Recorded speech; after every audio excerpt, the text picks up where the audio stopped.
Puji Tuhan. Selamat pagi Bapak Ibu Saudara sekalian yang dikasihi oleh Tuhan. Saya bersyukur masih diberi kesempatan untuk menyampaikan firman Tuhan. Terima kasih Bapak Ibu Gembala untuk kesempatan yang diberikan kepada saya.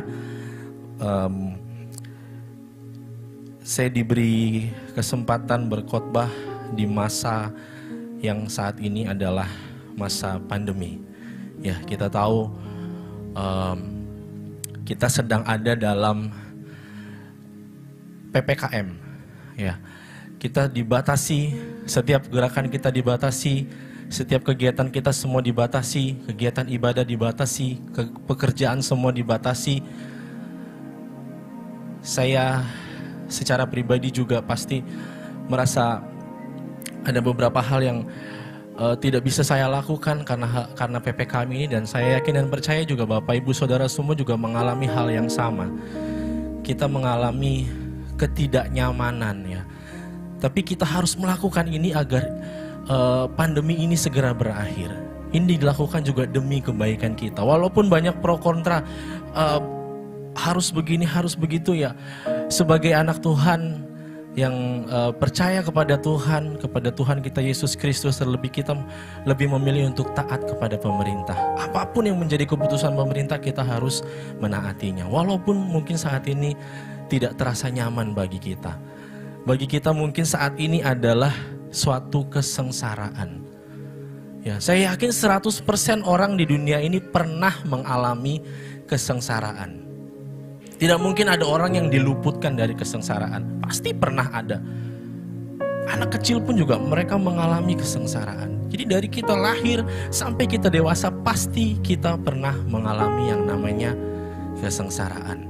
Nah, saya tidak tahu apa yang sedang Bapak Ibu alami saat ini di posisi pandemi seperti ini. Apakah Bapak Ibu sedang mengalami kesengsaraan, atau Bapak Ibu memang biasa-biasa saja, atau bahkan mungkin ada yang mengalami keuntungan melalui pandemi ini. Karena ada beberapa teman saya yang mereka bercerita, wah saya sih puji Tuhan katanya, di masa pandemi ini Tuhan malah tolong saya, bisnis saya malah Tuhan angkat.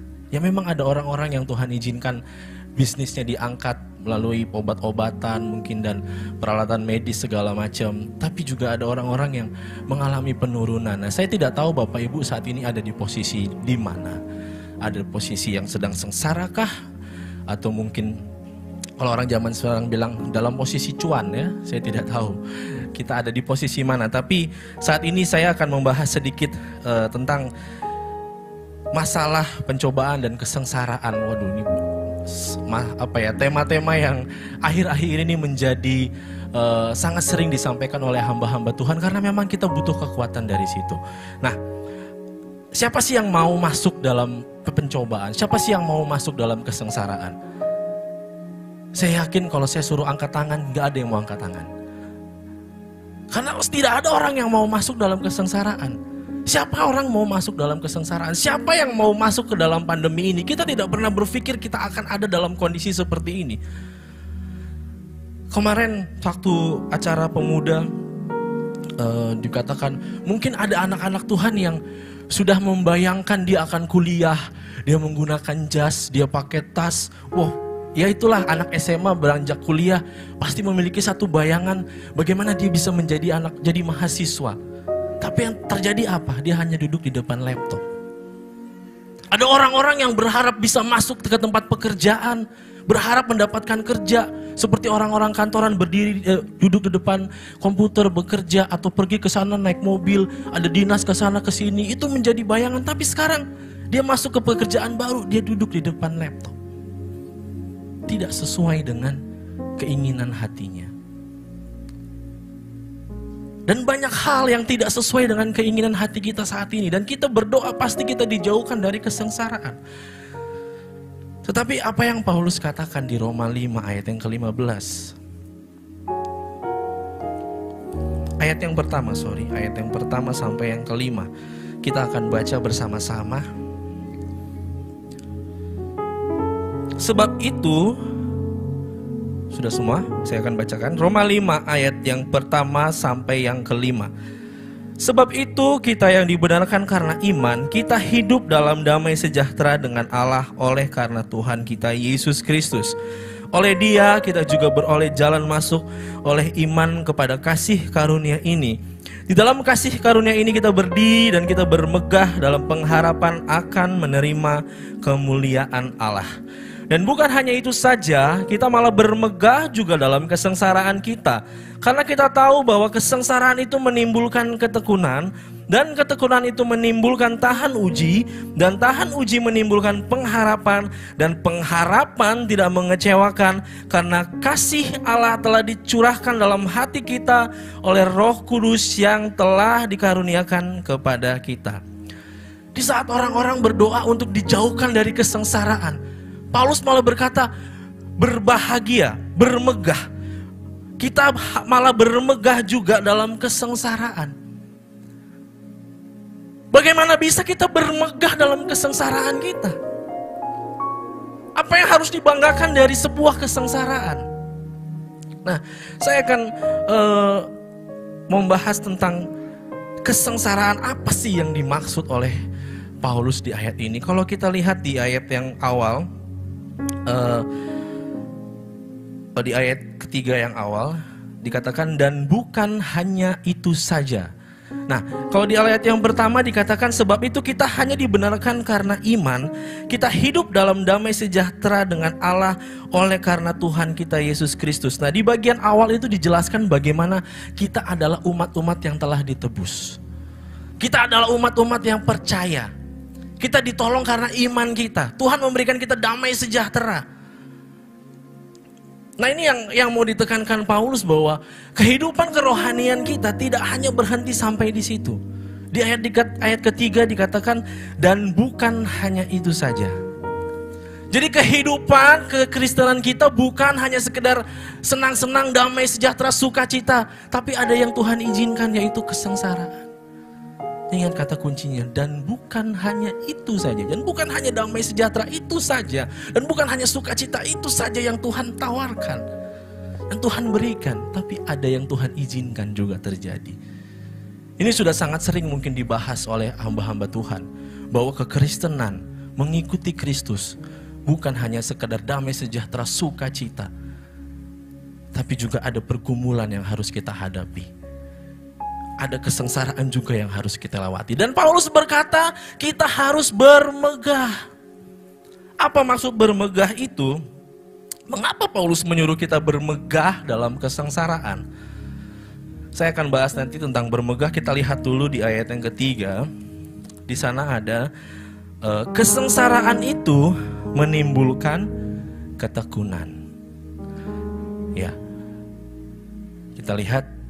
Kesengsaraan kita malah bermegah juga dalam kesengsaraan kita, karena kita tahu bahwa kesengsaraan itu menimbulkan ketekunan. Nah, bagaimana kesengsaraan, bagaimana masalah persoalan bisa menimbulkan ketekunan? Yang kita tahu, kesengsaraan itu menimbulkan sakit hati. Kesengsaraan itu menimbulkan amarah. Kesengsaraan itu menimbulkan kekecewaan. Kesengsaraan itu menimbulkan perselisihan. Bagaimana bisa kesengsaraan menimbulkan ketekunan? Yang terjadi hari-hari ini, kalau kita lihat bagaimana saya melihat di sosial media, banyak orang yang bertengkar, banyak orang yang berselisih karena apa? Karena PPKM. Di sana mereka mau berjualan tapi tidak bisa. Satpol PP berantem, dan di sana sini keluarga mungkin mulai menimbulkan amarah dan segala macam. Bagaimana kesengsaraan ini bisa menimbulkan ketekunan? Padahal yang harusnya terjadi, kesengsaraan menimbulkan apa? Sakit hati. Kesengsaraan itu menimbulkan amarah.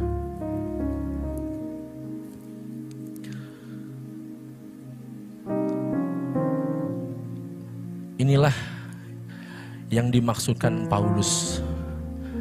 Kesengsaraan yang terjadi di dalam kehidupan orang percaya tidak akan menimbulkan sakit hati, tidak akan menimbulkan amarah. Amin. Tidak akan menimbulkan perselisihan. Karena kita tahu kenapa kita harus mengalami sengsara ini. Karena kita tahu Tuhan izinkan kita ada di sini. Karena kita memiliki pengertian yang benar akan kesengsaraan yang terjadi dalam hidup kita. Kita tidak tiba-tiba, kenapa Tuhan saya mengalami ini? Tidak, karena kita tahu Tuhan izinkan itu terjadi. Karena itu amarah itu tidak akan timbul, kemarahan itu tidak akan timbul, sakit hati itu tidak akan timbul, perselisihan itu tidak akan timbul. Karena kita memiliki pengertian yang benar, mengapa kita ada di dalam kesengsaraan ini. Justru saat kita sengsara, saat kita mengalami kesengsaraan, kita harusnya datang kepada Tuhan. Amin. Ada satu hamba Tuhan yang bilang bahwa masalah kesengsaraan itu terjadi karena Tuhan itu kangen sama kita. Tuhan tuh rindu sama kita. Tuhan tuh mau kita datang lebih lagi kepada Tuhan. Jadi kesengsaraan yang datang bagi kita orang percaya akan membawa kita lebih dekat lagi kepada Tuhan. Amin. Kesengsaraan itu tidak akan menjauhkan kita daripada Tuhan. Kesengsaraan itu tidak akan menimbulkan hal-hal yang negatif. Justru kesengsaraan yang datang itu kita responi dengan baik. Itu akan mendatangkan berkat bagi kita. Akan mendatangkan yang namanya ketekunan. Nah, bagian yang kedua. Ketekunan itu menimbulkan tahan uji. Banyak orang yang meninggalkan Tuhan. Banyak orang yang mengalami masalah. Dia memilih untuk meninggalkan Tuhan. Teman saya berkata kepada saya, bro, puji Tuhan lu gak murtad katanya. Puji Tuhan lu gak meninggalin Tuhan. Ya, saya bersyukur. Saya masih ada di tempat ini bersama-sama beribadah, memuji nama Tuhan, melayani Tuhan. Itu adalah ucapan syukur yang sangat luar biasa. Karena kalau saya pikir secara pribadi, bisa saja saya murtad. Bisa saja saya meninggalkan Tuhan. Banyak alasan saya untuk meninggalkan Tuhan. Dan mungkin di luar sana banyak orang yang meninggalkan Tuhan karena mereka tidak tekun. Saat mereka menghadapi masalah, mereka tidak lari kepada Tuhan, tapi mereka lari kepada dunia dan akhirnya mereka meninggalkan Tuhan. Padahal jelas sekali dikatakan bahwa ketekunan akan menimbulkan tahan uji. Tahan uji terhadap apa sih sebenarnya? Tahan uji terhadap tawaran-tawaran dunia yang mengizinkan kita untuk meninggalkan Tuhan. Yang mengajak kita untuk meninggalkan Tuhan, menarik kita untuk meninggalkan Tuhan. Terlebih tawaran iblis. Saat orang dalam masalah, saat orang terlibat masalah yang sangat berat, stres yang sangat berat, saya yakin dan percaya di pikirannya ada selalu pikiran, udah kamu pergi aja. Udah kamu lari aja daripada Tuhan. Atau lebih parah lagi, udah kamu bunuh diri aja. Tidak ada ketahanan untuk orang-orang yang tidak dekat kepada Tuhan.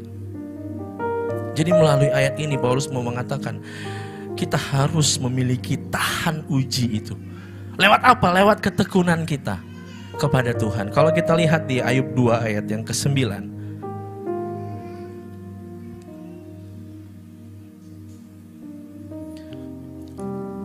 Ayub pasal kedua, ayat yang ke-9. Maka berkatalah istrinya kepadanya, masih bertekunkah engkau dalam kesalehanmu? Kutukilah Allahmu dan matilah. Tetapi jawab Ayub kepadanya, engkau berbicara seperti perempuan gila. Apakah kita mau menerima yang baik dari Allah tetapi tidak mau menerima yang buruk? Dalam kesemuanya itu Ayub tidak berbuat dosa dengan bibirnya. Luar biasa tawaran yang diberikan istrinya. Secara manusia itu bisa saja terjadi. Bisa saja Ayub memilih untuk mengutuki Tuhan dan mati saja. Itu bisa terjadi Bapak Ibu Saudara. Itu tawaran yang sangat menggiurkan bagi seorang Ayub saat dia mengalami masalah, saat dia mengalami cobaan yang Ayub alami sangat berat Bapak Ibu. Hartanya semua habis. Begitu banyak alasan untuk dia bisa meninggalkan Tuhan. Dan tawaran yang istrinya berikan itu sangat bisa dia terima. Tapi karena Ayub mengenal siapa Tuhannya, dia tidak memilih tawaran itu. Dia sudah masuk ke dalam fase tahan uji. Dan mungkin ada orang-orang yang menerima tawaran yang sama seperti yang Ayub rasakan, atau mungkin tawaran yang lebih daripada itu, dan mereka tidak tahan uji dan mereka memilih untuk meninggalkan Tuhan. Dan saya yakin dan percaya saat kita semua ada dalam Tuhan, tawaran apapun itu tidak akan menggoyahkan iman kita. Amin. Ya, saya yakin dan percaya banyak tawaran-tawaran, godaan-godaan, apalagi anak-anak muda dalam masalah. Apa yang ditawarkan, ayo bro udah ngerokok aja, ayo bro sudah minum aja, udah sini ikut gua ayo, kita dugem, kita ke night club. Dan banyak orang-orang yang terjerat ke sana. Ya, saya salah satu contoh waktu saya SMA dan saya mengalami masalah, saya terpuruk dan teman saya menawarkan apa? Ayo bro udah ngerokok aja. Ya karena iman saya tidak kuat, saya pikir oh itu adalah solusi terbaik untuk saya lari dari masalah saya. Dan ternyata bukan. Dan saya berharap Bapak Ibu Saudara, pemuda-pemudi semua yang ada di tempat ini, kita bisa menghindar dari tawaran-tawaran iblis kepada kita. Di saat-saat ini banyak tawaran-tawaran iblis yang berusaha menarik kita daripada Tuhan. Tapi kita mau menjadi anak-anak Tuhan yang kuat, menjadi anak-anak Tuhan yang tahan uji. Amin. Ya, lalu kita masuk kepada fase selanjutnya, masih kembali ke Roma tadi. Roma 5 ayat keempat. Tahan uji menimbulkan pengharapan. Ya, orang-orang yang sudah melewati fase tahan uji, saya yakin dan percaya hidupnya berharap penuh kepada Tuhan. Amin. Karena dia berhasil melewati tawaran-tawaran dunia ini, tawaran-tawaran iblis yang berusaha untuk menarik dia daripada Tuhan. Saya yakin fase tahan uji dia berhasil lewati dan dia bermasuk kepada fase pengharapan. Saya yakin dan percaya pengharapan yang yang ada dalam hatinya jelas sekali adalah pengharapan kepada Tuhan. Dia sudah tidak berharap lagi kepada manusia. Karena kita yakin manusia itu sometimes kadang mengecewakan. Tuhan tidak pernah mengecewakan. Amin. Dan orang-orang yang sudah melewati fase tahan uji itu tahu betul bahwa Tuhan tidak pernah mengecewakan. Apapun yang menjadi keputusan Tuhan tidak akan pernah mengecewakan hidupnya. Karena dia yakin Tuhan akan selalu menolong dia. Tuhan akan selalu memberikan kekuatan kepada dia. Masalah apapun Tuhan akan menolong, menjaga dia, memimpin dia, memberikan dia kekuatan. Ini adalah orang yang masuk ke dalam fase pengharapan. Lalu yang keempat, kita lihat di ayat yang kelima, Roma 5 ayat 5. Dan pengharapan tidak mengecewakan, karena kasih Allah telah dicurahkan dalam hati kita oleh Roh Kudus yang telah dikaruniakan kepada kita. Ada namanya pengharapan yang tidak mengecewakan.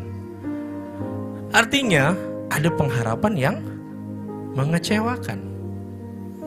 Nah, orang-orang yang sudah mengalami fase pengharapan sama-sama berharap kepada Tuhan. Tapi ada yang membedakan mereka saat mereka menghadapi masalah. Ada orang-orang yang benar-benar berharap sama Tuhan dan dia yakin bahwa Tuhan tidak mengecewakan dia. Tapi ada orang yang salah berharap. Dia berharap kepada Tuhan, tetapi dia kecewa sama Tuhan. Jadi orang-orang yang memiliki pengertian yang benar, dia akan masuk ke dalam fase ini, pengharapan yang tidak mengecewakan. Karena dia berharap kepada Tuhan dan dia tahu bahwa ada kehendak Tuhan, ada kuasa Tuhan. Ada hal-hal yang tidak bisa dia minta kepada Tuhan. Tuhan tolong sembuhkan si A, Tuhan tolong sembuhkan si B, tapi Tuhan ternyata mau ambil dia. Tuhan izinkan, Tuhan panggil dia. Kalau orang yang masuk dalam fase ini dengan pengertian yang benar, dia tidak akan kecewa. Inilah yang dikatakan pengharapan yang tidak mengecewakan. Pengharapan kepada Tuhan. Tapi kalau orang yang ada dalam fase ini, dia berharap sama Tuhan, tapi dia memaksakan kehendaknya. Tuhan saya mau dia sembuh, dan Tuhan izinkan dia ambil oleh Tuhan, dia kecewa sama Tuhan. Benar dia berharap kepada Tuhan, tetapi dia tidak mengikuti kehendak Tuhan dalam kehidupannya. Dia mau kehendaknya yang terjadi dalam kehidupan orang lain atau dalam kehidupan dia. Jadi jangan sampai kita sudah masuk dalam fase pengharapan. Tuhan sudah izinkan kita dalam kesengsaraan. Saya contohkan, Tuhan sudah izinkan kita dalam fase kesengsaraan. Kita masuk ke fase ketekunan, kita masuk ke fase tahan uji, dan sampai kita masuk kepada fase pengharapan, kita gagal. Kita sudah berharap kepada Tuhan tapi kita gagal, kita kecewa. Karena apa? Karena kita mengharapkan apa yang kita mau dipaksakan kepada keinginan Tuhan. Dan itulah yang membuat banyak orang kecewa. Dia sudah setia sama Tuhan, sudah berhasil melewati fase tahan uji, sudah melewati setiap masalah, persoalan, dan sampai pada fase pengharapan. Dan dia berharap sama Tuhan, tapi ujung-ujungnya dia kecewa. Karena dia salah berharap. Saya rindu jemaat di tempat ini, bahkan keluarga pastori semua yang ada di tempat ini, kita punya kehendak, kita punya keinginan yang ingin kita sampaikan kepada Tuhan. Tapi di atas semuanya itu ada kehendak Tuhan yang tidak bisa kita lawan. Ada kehendak Tuhan, ada keputusan Tuhan yang tidak bisa kita rubah. Yang kita butuhkan adalah hati yang mau menerima setiap keputusan Tuhan terjadi dalam kehidupan kita. Amin. Ya, biarlah kita bisa tetap setia dari fase awal tadi kesengsaraan sampai kepada fase pengharapan. Kita memiliki pengharapan yang benar akan Tuhan. Nah, lalu mengapa Paulus menyuruh kita bermegah? Saya kembali ke atas lagi. Kata bermegah itu, kalau akar kata bermegah itu yaitu menceritakan dengan bangga. Nah, jadi bermegah dalam kesengsaraan ini adalah, saya bisa katakan, satu paket. Sampai kepada pengharapan tadi itu adalah satu paket. Jadi bermegah dalam satu paket itu. Jadi saat kita bisa melewati fase itu semua, dan kita, Tuhan tolong kita, Tuhan mau kita sampaikan itu kepada orang lain. Jadi kita bisa menceritakan itu dengan bangga. Jadi kata bermegah itu dalam bahasa aslinya itu menceritakan dengan bangga. Jadi saat kita ditolong Tuhan, saat kita bisa melewati itu semua, Tuhan mau kita mau menjadi saksi bagi orang lain. Jadi setiap masalah, setiap persoalan, setiap kesengsaraan yang terjadi dalam kehidupan kita, itu agar Tuhan mau agar kita menjadi orang-orang yang kuat. Tuhan mau kita menjadi saksinya. Puji nama Tuhan, saya melihat banyak teman-teman saya yang masih dalam tanda kutip nakal. Tapi dalam masa pandemi ini, luar biasa, mereka bisa mengupdate status rohani. Ya, ini saya bisa melihat tumben banget ya teman-teman saya ini ya. Ya, itulah karena Tuhan izinkan mereka ada dalam masalah dan Tuhan sentuh hati mereka. Senakal apapun mereka, seberandalan apapun mereka, saat Tuhan sentuh hatinya, mereka bisa menjadi berkat bagi banyak orang. Jujur saya diberkati dengan apa yang mereka sampaikan di status di sosial media. Karena saya tahu bagaimana kehidupan mereka. Ke gereja aja jarang. Tapi saat mereka Tuhan izinkan mendapatkan masalah, bisnis mereka turun. Ada yang terkena COVID, ada yang orang tuanya meninggal. Justru di saat-saat kesengsaraan itu terjadi, mereka bisa memuliakan nama Tuhan. Mereka bisa menjadi saksi. Karena mereka tidak bisa menyampaikan dengan bahasa-bahasa yang rohani. Karena ke gereja aja mereka jarang. Mereka hanya menyampaikan dengan bahasa yang singkat, bahasa yang simpel. Tapi itu mengena buat saya. Itu menjadi berkat bagi saya. Saya tidak balas status mereka, saya hanya berdoa bagi mereka. Terima kasih Tuhan, izinkan mereka masuk dalam masalah dan mereka bisa menjadi berkat bagi orang. Karena teman-teman saya itu, saya hanya bisa mendoakan mereka. Masih banyak mereka yang hidup jauh daripada Tuhan.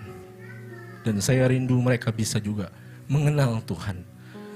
Dan saya yakin dan percaya masalah, persoalan yang terjadi dalam kehidupan kita, Tuhan inginkan agar kita menjadi sosok yang kuat, sosok yang tahan uji.